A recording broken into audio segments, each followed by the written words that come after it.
Bonsoir. On est ravis d'être avec vous. On est quoi? À J-10 d'un des plus grands événements du printemps au niveau artistique, le fameux Printemps des Arts qui débute le 8 mars prochain. On est tous dans les starting blocks, bien sûr, mais on est aussi en train de penser très intensément à 2024, parce qu'un festival, ça se prépare très en amont. On est évidemment tous préoccupés par l'invitation des artistes, les voyages, etc., qui doivent être planifiés une édition avant celle qui va être donnée. Donc, on a une double émotion. Celle de la joie de voir se concrétiser tout notre travail de l'année passée et puis l'excitation de penser déjà à l'avenir. L'histoire 2023, elle va donc commencer le 8 mars pour se terminer le 2 avril. Il y a un fil rouge, il y a un fil conducteur. On est dans quoi? Dans le partage, dans l'émotion, dans le tourbillon d'essence? Oui, en fait, il y a plusieurs fils rouges. C'est-à-dire qu'il y a un fil rouge qui va être commun aux 3 premières éditions que j'ai programmées, donc celle qui est de l'an passé, celle de cette année et puis la prochaine, qui est le questionnement sur l'évolution du style d'un compositeur. D'accord. Est-ce qu'un compositeur dans sa jeunesse et un compositeur dans sa maturité sont la même personnalité? Est-ce que l'évolution est un progrès? Est-ce que c'est une régression? Ça pourrait être le cas, pourquoi pas? Donc, cette question que l'on a posée l'an dernier avec certains compositeurs comme Mozart, comme Haydn, comme Debussy, Oui. on va la poser chez d'autres compositeurs, Gabriel Fauré, César Franck, Franz Schubert, qui était un petit peu absent de la proposition artistique dans le passé. Et puis, il y a une deuxième thématique qui est une thématique géographique. L'an dernier, on avait mis à l'honneur l'Arménie. Et cette année, ce seront les États-Unis d'Amérique, qui sont un pays paradoxal parce que on imagine bien que, contrairement à l'Europe, le financement, et c'est très important, le financement de la création, il relève plutôt du privé. Donc, on peut avoir des fois des esthétiques un peu mainstream, vous parlerez de l'anglicisme, mais puisque la thématique est américaine, pourquoi pas. Et pourtant, il y a aussi des compositeurs qui proposent un langage qui est beaucoup plus abrupt, un peu plus aride, plus combinatoire. Et je voulais montrer ce double portrait des États-Unis avec quelques grands ancêtres aussi. Ça veut dire que quand on parle des États-Unis, est-ce qu'on va jusque dans d'autres domaines de musique? Ça peut aller jusqu'à la création du jazz, le gospel ou autre? Alors, pas de gospel, mais du jazz, en effet, avec un hommage à un trompettiste qui était à la fois américain et français, qui était Chet Baker. J'ai eu la chance, quand j'étais directeur du Conservatoire de Paris, de voir comme chef de département pour les classes de jazz Ricardo Delfra, qui était le contrebassiste, j'allais dire historique, de Chet Baker. Et donc, j'ai demandé à Ricardo Delfra de venir avec son quintet, mais aussi avec un orchestre symphonique, l'Orchestre des Pays de Savoie, donner ce programme en hommage à Chet, des œuvres de Chet Baker orchestrées, et puis une cantate, un oratorio créé par Ricardo Delfra en hommage à Chet Baker.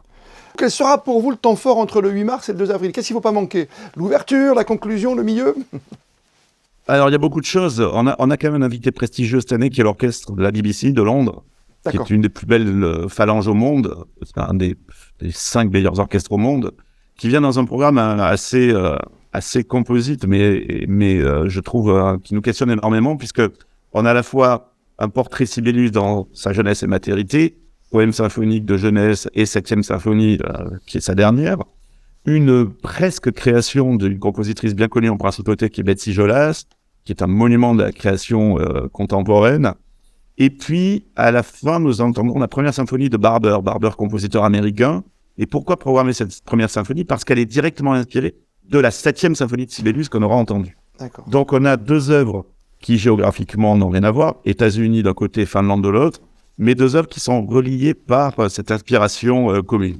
Donc, évidemment, cet orchestre. Et puis aussi, peut-être dans cette volonté d'élargir le Printemps des Arts à d'autres formes qu'à la musique, un concert d'improvisation sur du cinéma muet, notamment cinéma surréaliste, le 10 mars de mémoire. Et l'arrivée aussi parmi nous de Laurent Stocker, immense comédien, qui va participer à 2 concerts, un concert lecture autour de Pierre Michon et d'un ouvrage de Pierre Michon concernant Rimbaud, poète de la jeunesse. Bien sûr.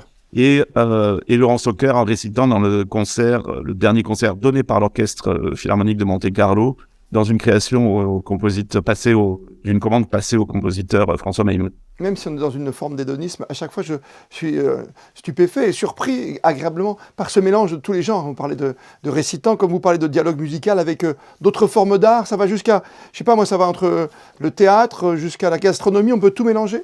Je pense que tout est histoire de plaisir et de sensation. C'est-à-dire que tout ce qui produit du plaisir et produit de la réflexion peut être traitées de façon artistique. Donc les correspondances entre les disciplines, elles sont évidentes. Pour moi, elles peuvent d'ailleurs être plus évidentes dans la gastronomie. Vous citiez, on avait fait un concert dégustation l'an dernier. L'immédiateté du son qui arrive à votre oreille ou du coup en bouche font qu'on a des correspondances très fortes. Sur la littérature, c'est différent parce que le temps littéraire et le temps musical ne coïncident pas toujours. Donc, on travaille aussi sur ces correspondances plus difficiles à mettre en œuvre. Mais il est certain que, par exemple, on a 2 concerts autour des sonates pour piano de Scriabine. Donc là, on entendra tout le corpus, des premières sonates aux dernières, avec à l'intérieur de ces sonates l'intégration de poèmes d'Anna Akhmatova, poétesse russe absolument merveilleuse. Et cette juxtaposition Akhmatova-Scriabine va être aussi extrêmement riche de sens et très instructive pour l'auditeur. Un pur bonheur, ce Printemps des Arts, comme chaque année. Vous êtes à sa tête depuis 3 ans maintenant, c'est ça, depuis 2021, et vous travaillez déjà sur 2024-2025. Juste un dernier détail, est-ce qu'il reste des places, ou s'il y en a encore quelques-unes, où peut-on les trouver, Bruno? Alors, il faut s'adresser au Printemps des Arts ou à la billetterie monégasque. On trouve tout ça dans notre brochure de saison, qui est un très bel objet, je suis très fier de cet objet, que l'on trouve aussi en téléchargement sur Internet. Oui. Donc allez sur le site printemps-des-arts.mc et tout sera expliqué. On vous attend très nombreux pour cette fête. Le festival, c'est une fête. Très beau Printemps des Arts, et à vous, à toutes vos équipes, bien sûr. Merci pour ce moment de bonheur, comme chaque année, au printemps, peut-être l'une des plus belles saisons ici en Principauté de Monaco. Merci à vous, Bruno Mantovani. Merci beaucoup.